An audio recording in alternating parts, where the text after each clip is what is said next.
Hey everybody, this is Steve Ninja from Excelsior Movie Reviews. So tonight I want to talk about something that's I think might be kind of interesting for Criterion collectors. The question is, would you ever buy a DVD from Criterion if it weren't available on Blu-ray? Because I've noticed people when I've watched YouTube channels, they say, "Well, I only collect Blu-rays and Criterion. I don't collect the DVDs." But now, obviously, with 4K, 4K is coming in, so I don't know if people are ever going to try to upgrade their Blu-rays into 4K. And the reason I really don't know if that's really necessary to do that, because I think the picture quality on Blu-ray is pretty good, and I've seen the jump from Blu-ray to 4K, and it's not necessarily dramatic. It's not as dramatic as it was going from DVD to Blu-ray. To me, that was a huge jump in quality, and now I've noticed I've seen Jeff from Films at Home has a channel where he kind of compares the 4K to Blu-ray, and to me it doesn't look dramatically different, but I think sound quality is better. HDR, you have some of those upgrades, so I'm not sure if I would ever do that as far as. But then again, I said the same thing when I had DVDs back in the late '90s, and I said I'm never going to upgrade my DVDs to Blu-ray, and then I've done a lot of my DVDs have been upgraded now to Blu-ray. So I don't know, but at some point I'll probably just do, as far as new releases, I'll start buying instead of upgrading from Blu-ray. I'll just probably the first time I ever own the movie, it'll be on 4K more than likely. But I don't know. I don't know if people will ever get to the point where they'll get rid of all their 4K, all their Blu-rays and upgrade them to 4K on Criterion or not. But as far as DVDs, Criterion's, I have some. I've made a list here of a small number of movies that where they were only released on DVD and never released on Blu-ray at all. One would be this movie, Monty Python's Life of Brian. It's a spine number 61. I've made a video before where I had upgraded it to Blu-ray at one time, and actually sold my DVD copy, and for like 4 or 5 years it kind of bothered me because this was the only Criterion that I'd ever gotten rid of. So eventually I actually bought it again. You can get these for like $10 or less online. This one's not really a valuable title as far as when I see like Blu-rays or whatever used. Usually they go for a much higher dollar value, but I had to buy this again just because I'd never gotten rid of a Criterion before. So, but another one I've noticed some movies have never been released on Blu-ray through Criterion. But just like the licensing just ran out and they never bothered to renew the license. But one is Chasing Amy, Kevin Smith's Chasing Amy. This is a spine number 75, and this one's never been released on Blu-ray. At least not through Criterion anyway. I think you can probably get it through, get it somewhere through another vendor on Blu-ray, but it's never been released on Criterion through Blu-ray. Another one one I've never owned on Criterion, but it actually was a Criterion at one time. It's This is Spinal Tap. It was spine number 12.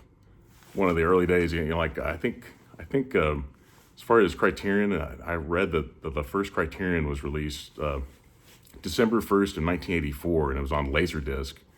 And it wasn't until like the late 90s, like 1998, that they started making DVD Criterions.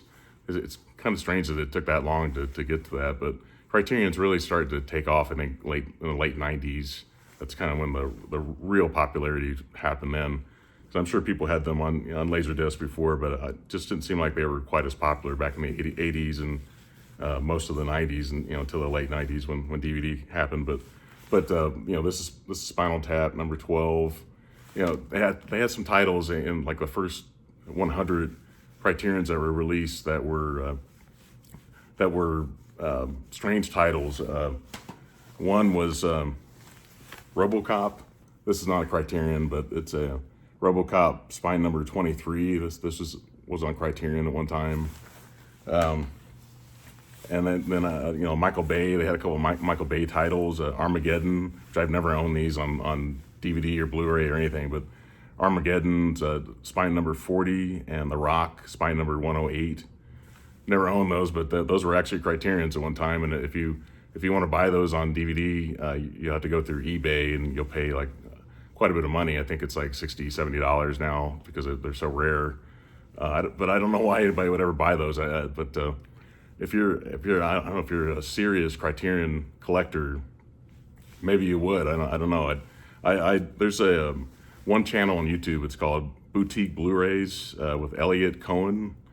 He's in England, and he has like over 20,000 subs, and he just told me this past week. I asked him, how many Criterions do you own? He said he has around 500 Criterion titles. So there's like a little bit over 1,100 titles altogether in the Criterion library. I think it's I don't know exactly what the number is, but it's over 1,100 titles. Elliot's kind of busy, with 20,000 subscribers. It's hard to communicate back and forth with someone like that when they're so busy with a big channel like that. But I didn't ask him, if he owns any DVDs or not. But I wonder if somebody were really wealthy, and they got to the point where they own every Criterion, would they ever go and buy the DVDs or not? I don't know if anybody. I'd like to know in the comments if somebody would tell me just how many Criterions they own, and do they own any Laserdisc or DVD? I'd be interested to know that, because if you're a big time collector, how many would you own? Some of the titles I don't know. As far as Criterion, I'm still at the point now where I'm buying Criterions of movies I've seen before and that I really love. I don't buy a lot of blind buys. I think Brian De Palma's Blowout was one that was a blind buy that I really liked. But for the most part, I don't really buy get a lot of blind buy Criterions because they're so expensive. And again, if I didn't like it, I don't know if I would ever sell it, and I would just end up holding on to a movie that I would never watch again, and it just takes up space on your shelf. But at some point, I'm sure people are so serious that they've got to own every title, and you probably have to be fairly wealthy to own over 1,100 titles. There's so many there. But there's one last one that I want to talk about here that I find kind of interesting. The movie is called Louis Bluey, and this is directed by Terry Zwigoff. It's his first movie. It's a documentary about a blues musician that played at one time. And I saw even just today that this movie you can get it on Amazon for $17.99. And I checked last week and I checked today, and there are exactly 10 of these available. And what's really interesting about this is that this has never been released on Blu-ray, and yet if you go on Criterion.com, this is still available. It's not out of print. So that kind of tells me that this movie they've never sold out the stock on them, and it doesn't sound like they're ever going to release it on Blu-ray, and I'm sure they won't do it on 4K either. But it's usually a lot of times when I go on Criterion.com and I look up a title and I see it's out of print, and a lot of times it was only released on DVD, never upgraded to Blu-ray, because the demand wasn't there, people weren't buying them. But this one, it must mean that they still have this in their inventory because they've never sold out of it. It's never gone out of print. And like I said, you can still get it through Criterion, and you can get it through Amazon. So it's strange that it's the first time I've ever seen that, where a movie was never released on Blu-ray and is still available on DVD. So if you ever wanted this movie, it's spine number 532. If you ever wanted this, you'll have to buy it on DVD. Terry Zwigoff, he has the movie Crumb. It's another documentary. It was the second movie, which is great. And he also has a movie called Ghost World, which I think those two movies are really good. This movie is not extremely rewatchable, but it's kind of interesting. It's like it shows Chicago in the mid 1985 or so, 84, 85, and it's interesting. But it's not something I would go back to watch very often. But I'm not going to get rid of it either. So 'cause I like Terry Zwigoff's movies. So 'cause he only did 5 movies in his directing career. But so that's it though. I'd love to hear in the comments people tell me how many Criterions they have. Will they ever buy DVDs on Criterion? I'd be interested to know that. So please like and subscribe. I don't know how often I'm gonna do Criterion videos, but they're kind of fun to talk about, and I think Criterion collectors are really nice people, and I love to hear their stories. I love to watch videos and to see how they display all their titles. I think they actually really are really nice people. So, and I consider myself to be a Criterion collector as well. So, please like and subscribe, and have a good night. Thank you. Bye.